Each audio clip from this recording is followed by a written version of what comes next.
గురించి మాట్లాడింది, మన సమాజం మీద జరిగే అన్యాయం గురించి మాట్లాడింది, తాగుబోతుల గురించి మాట్లాడింది, బెల్ట్ షాపుల గురించి మాట్లాడింది, రేపుల గురించి మాట్లాడింది, రేపిస్టుల గురించి మాట్లాడింది, ముసలి వాళ్ళ గురించి మాట్లాడింది, చిన్న పిల్లల గురించి మాట్లాడింది, దాన ధర్మాల గురించి మాట్లాడింది, అనాథ పిల్లల గురించి మాట్లాడింది.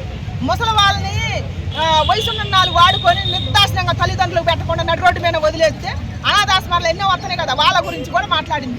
అన్ని ప్రతిదీ మాట్లాడింది. అడవి అంతరించిపోతుంది, మన నేచర్ పాడైపోతుంది, దాని గురించి కూడా మాట్లాడింది.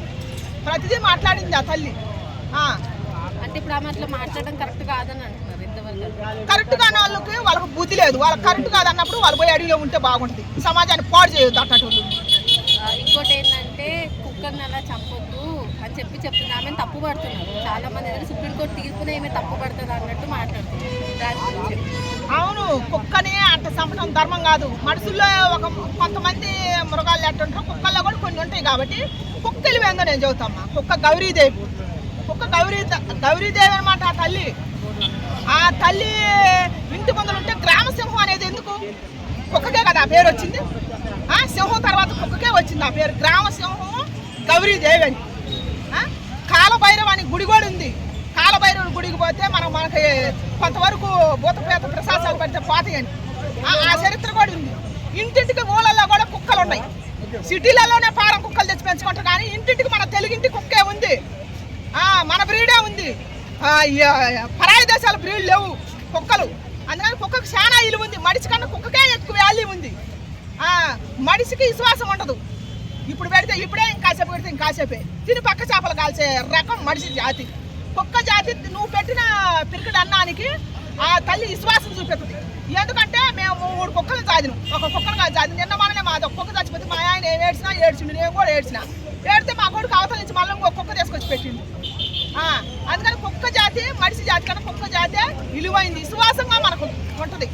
బ్రిటిష్ వాళ్ళు వదిలి వెళ్ళిన కుక్కలు వాటికి మీద అంత ప్రేమ ఎందుకని అంటున్నారు మేడం. వాళ్ళ గురించి వాళ్ళు వదిలే ఎందుకు వెళ్ళిపోయారు? వాళ్ళు వదిలి వెళ్ళిపోయిన కుక్కలే తెచ్చి ఇప్పుడు మన వాళ్ళు ప్రేమ చూపించేది. కడుపును పుట్టిన వాళ్ళ మీద చూపించలే. కడుపును పుట్టిన వాళ్ళు సంకలు వేసుకొని తిరగట్లా. పరాయి దేశ కుక్కలు సంకలు వేసుకొని తిరుగుతారు. నా తల్లి అని సిగ్గు లేకుండా.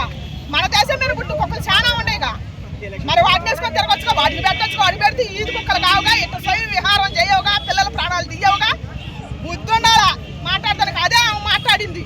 అంటే కర్మ అన్నది ఒకటి ఉంటుంది, దాన్ని నేను గట్టిగా నమ్ముతాను. సో మీకు తిరిగి ఇట్లాంటి పరిస్థితి వస్తుంది అని సుప్రీంకోర్టు జడ్జిలకు వార్నింగ్ ఇచ్చింది. సో దాని గురించి నిజమే, కరెక్టే. కర్మ అనేది ఒకటి ఉంటుందమ్మా. నిజంగా ధర్మంగా మనం ఉంటే దైవం అని అంటుంటాడు. ఇది 100కి 100 బాలు నిజం. నమ్మిన వాళ్ళకే అది తెలుస్తుంది, నమ్మని వాళ్ళకి తెలియదు. కొంతమంది దేవుడిని నమ్మరు. మాకు నమ్మకలేదు, ఏది కనపడమను అని అంటారు. అహంకారంతో దేవుడిని కనపడమని అనే వాళ్ళు. ఇప్పుడు మన చుట్టూ గాలి ఉంది, నీరు నిప్పు కానొస్తుంది. గాలి కానొస్తుందా? నేచర్. గాలిని పట్టుకోమను, నీళ్ళని పట్టుకోమను, పారే నదిని పట్టుకోమను, ఒక అడ్డుకట్టే అంటారు, కానీ ప్రకృతిలో పట్టుకొని రామను. ఈ దేవుడు లేడు అనేవాళ్ళు. అందుకని దయచేసి నమ్మాలా. మనం నమ్మితేనే మనకు అన్నీ తెలుస్తాయి. నమ్మంది మనకేం తెలుస్తుంది? సృష్టిని అధర్మంగా మాట్లాడొద్దు. జగనే వస్తాడు నెక్స్ట్. ఎందుకన్నా? ఎన్నో మంచి చేశాడు. 3 రాజధానులు అన్నాడు. ఇప్పుడు వచ్చి ఒక రాజధాని దిక్కులేదాడా? ఇంకెప్పటిదాకా చేస్తారు? మరి ఏం చేస్తున్నారు? ఇప్పుడు వచ్చి సంవత్సరం పైన అవుతుంది. ఏం చేస్తున్నారు? పథకాలు ఏమి ఇస్తున్నారు? పథకాలు కాదు, ముందు రాజధాని ఏది అని డిక్లరేషన్ ఇంకా రాలేదు కదా.